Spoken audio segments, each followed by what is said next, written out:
Hi, I'm Deanna. And I'm Kara. And this is the Got PS podcast, the podcast where we talk about all things psychological safety. So, Kara, why do you think DEI is now a bad word in corporate speak? I've been seeing people think that it actually is, instead of leveling the playing field, which that's why it was created, was to give opportunities to those who traditionally were overlooked. People think it's tipping the playing field against those who always were in power to begin with. And you think that's why all the big tech companies, Apple and Meta and Google and such, got rid of all their DEI programs because they decided it was moving too far in the other direction? Oh, no, they're sucking up to the president. Okay.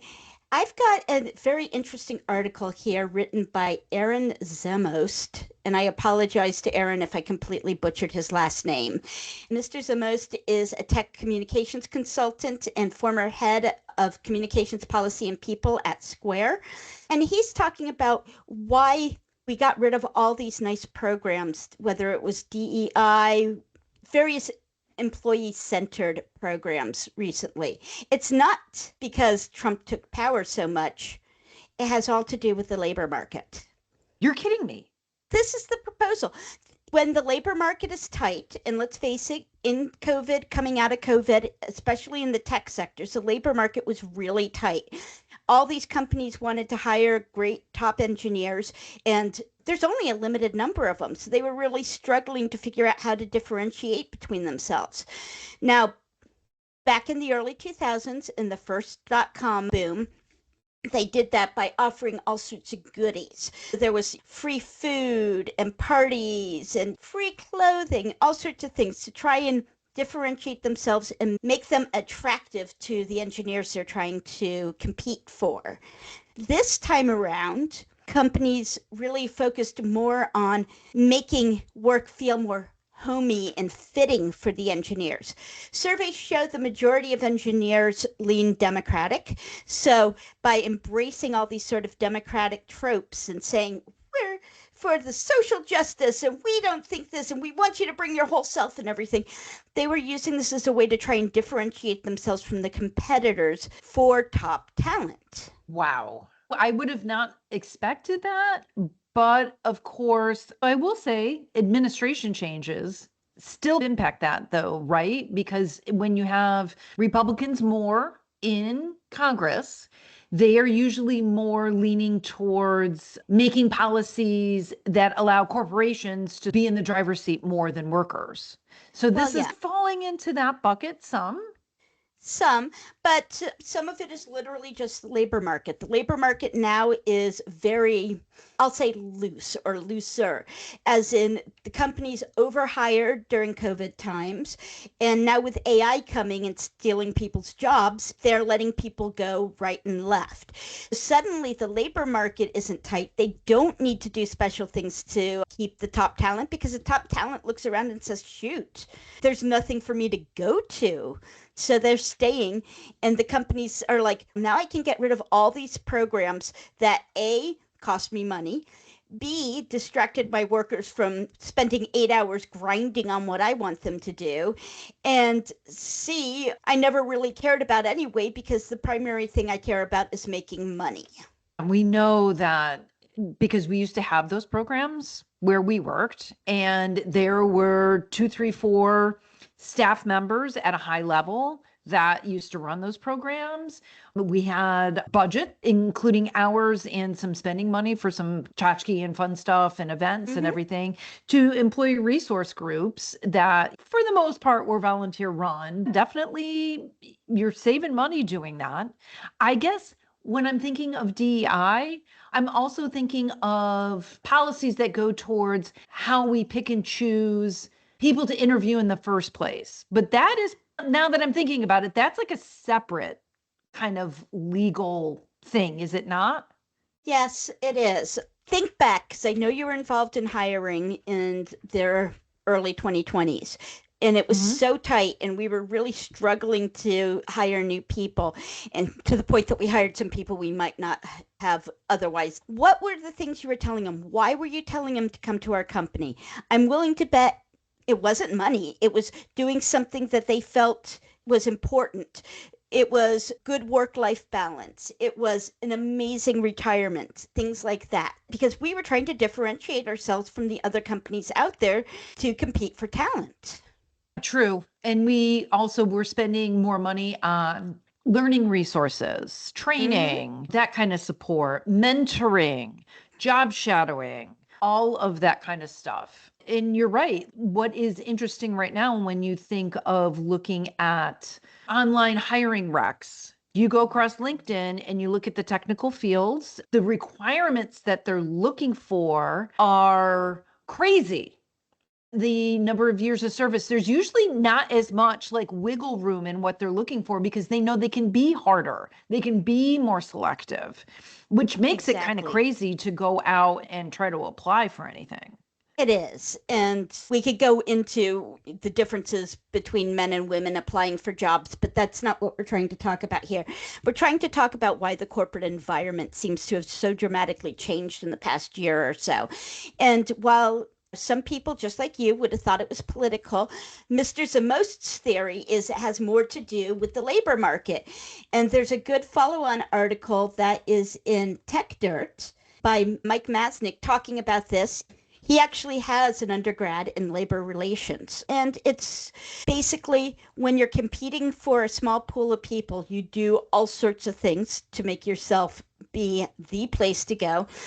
But nobody actually wants to do that. They may claim that they care and they may say they support this, but the purpose of a business is to make money. And now that they don't have the same labor market, they're going back to their core value, which is make money. Okay, this is where I'm struggling with it though, is that while I can understand that argument, my bigger issue with that is just that it aligns perfectly with the president's desire to get rid of DEI. And I think that was one of the first executive orders that he signed when he came into office on his first day is Yeah. get rid of DEI. I would agree.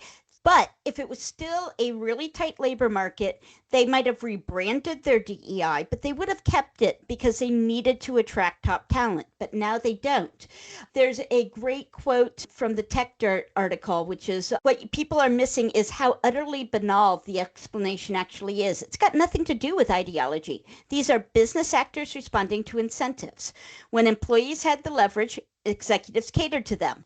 When executives got leverage back, they stopped. So the theory is the current political climate is encouraging them to be that way, but the labor market is really the primary influencer. Wow. So for those that are in any kind of marginalized group, you're telling me this is kind of like a double whammy. They have Yes. two places that basically are making them feel unsafe in their job, either their current job or their job search, which is you've got the political climate is that, oh, you're getting an unfair advantage if you have DEI. And in the political climate, DEI is equated to hiring more Mm-hmm. minority groups as Right. opposed to just making the environment more comfortable for them once they're there. And again, that's why I personally was conflating those two things. Not only are they dealing with the general political group, they're also now walking into a company that is more bold-faced, not caring about them as much. Correct. Yeah, the company never really cared. They just pretended to care because that's what they needed to get people. So now they're back to the way they always wanted to be. So, circling back to kind of the conversations we've had in the past, one thing about the way we talk about psychological safety that is different from others like Amy Edmonston and others is that there's two facets we always talk about that we feel are extra than what Amy Edmonston talks about, which is what is the world and corporate level, like bigger things that are going on that can bleed into your local team. And then also, what are your issues, lenses, and everything that you bring such that when you're in a team, how you perceive interactions going on in the team and how your treatment is. So you've got that personal view, and then you've got that global and corporate kind of shenanigans going on. And this is really falls into global and corporate shenanigans. And this sets all of your psychological safety back. You can still obtain it in your group, but it's going to take a lot more effort because rather than starting on a level playing field, you've got people who are deep in ditches, and you're going to have to help them build ramps to get out of those ditches just to get to a level playing field so that you can build psychological safety. You may not actually be able to succeed at that, unfortunately, because of these outside influences. But it's something to think about. You can do everything right, and people will still not feel safe.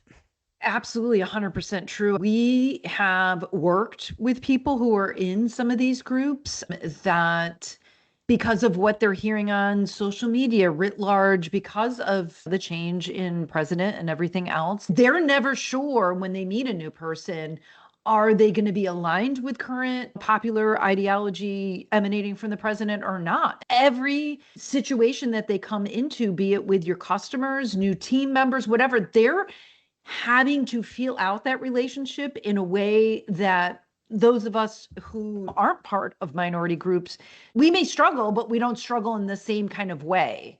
And it's very, very difficult for them to navigate. They have a lot of baggage that they have to figure out. So I want to just remind all of you leaders out there, be kind to people in your teams. They're probably struggling in ways that you're not aware of. That's like another thing we've talked quite a bit about, maybe not on the show, but between the two of us, is that leaders can only do so much. A lot of the popular group trainings around psychological safety, they're almost always focused at the leader. The leader needs to do this. The leader needs to set the stage. And while I do agree with that there is some extra responsibility for leaders, like we're talking about now, you got people coming in that are dealing with XYZ going on out there. And we're talking about DEI and the removal of it and the conversation around it and how that makes them feel about themselves. But there's other things people could be bringing in as well. And as a leader, there's only so much you can do. You can do your best. You may not create the perfect space for them to be in. So not just be kind to the people around you, but be kind to yourself too. You may do everything right and still not succeed in building a psychologically safe team. And it's not your fault. It's not anybody's fault, really. But understand that you may not be able to accomplish it because of people being in different places in their heads right now. Let me ask you this question. How personally did you feel when you started hearing corporations were getting rid of DEI initiatives, employee engagement, and all that kind of stuff? What was your personal reaction and how did it make you feel coming to work? I've been through this before. I was there when the whole dot-com bubble burst the first time. So I was less upset and horrified this time around because I've experienced it before. The first time around, it was just the most horrible, shocking thing that had ever happened. And we all wanted to just throw up our hands and quit. Several of us started looking, but there were no jobs to be had, which is, of course, why we suddenly had everything being tightened on us. This time around, am I happy? No. Have I started looking for a new job? Maybe. Are there any new jobs available? Not really. And this is why companies can get away with this. What's interesting too is we are of ages and career lengths that when we started working, there was still some places you could go where you thought, oh, I have a job here. Like I'm set for life. Remember those days, Deanna? Those days are long gone. I know. I'm originally from Binghamton, New York area. IBM was a huge employer there. My parents met there. If you got a job at IBM, you were set. You were going to spend 30, 40 years there. You want to talk about perks. It's not DEI perks, but just like employee perks. We had a country club that everybody was a member of. I used to get taken to the baby pool when I was little and go to all kinds of stuff. Those days are long gone. So I feel like it hits me a little bit differently or harder just because I have memories of you used to get hired at IBM and be there forever. And now that's not the case anymore. Got it. And something that you and everybody listening should think about is labor markets are cyclical. That means sooner or later, there's going to be a demand for talent and a very limited pool. And companies are going to have to start pulling out all sorts of extra perks to bring people on, whether it's food and games and work-life balance, or whether it's value driven or anything like that. It's going to come back. When you hear that, don't believe them. They're all lying. They're just doing what they need to do to get people on board. What would be your number one tip to help people stay psychologically safe through those cyclical times? You need to acknowledge that these times exist, and you need to let people know that despite what corporate is saying, you want to be there for them as best you can be. They always say, people don't leave companies, people leave managers. So make yourself a manager people don't want to leave. What I've been telling some of the younger women that we work with is a great way to feel confident as things change is be on top of your finances. It's so practical, but it's true. If you feel like you're paying yourself first, you're saving all your pennies and everything else, and you have that emergency fund and everything, you do walk a little straighter. It's like self-care, but financial. True. Getting the most financially, you're saving your pennies, and then you don't feel like you're as beholden to the company as they go up and down. You're like, I'm leveraging everything I can out of them financially. So, all right, we're both taking care of each other. And you can always look. What's the worst that's going to happen? Nothing. You stay in your current job. What's the best that can happen? You're going to get offered a job that's amazing and exactly what you wanted, and you're going to move on in the world. Either way, it doesn't hurt. And it's probably worth doing even when the labor market is tough and you're getting every single thing you want from your employer, because eventually the tides will turn. And speaking of psychological safety and interviewing, you interview 100 times better when you already have a job and you're just looking. You feel a lot more confident. You feel like, hey, I got nothing to lose. So you just show up with that more confident manner, and you're a little more apt to be able to get a bite. I think that's enough for today. So thank you for your insight, Kara. Thank you for bringing this forward. I had absolutely no idea, and I was looking at things just completely from a more political standpoint instead of just brass tacks. It's really more about the labor market. And someday again, the labor market will tighten and the employees shall rise in power. Amen. All right, guys. Thank you so much for listening. We'll talk to you in a couple weeks.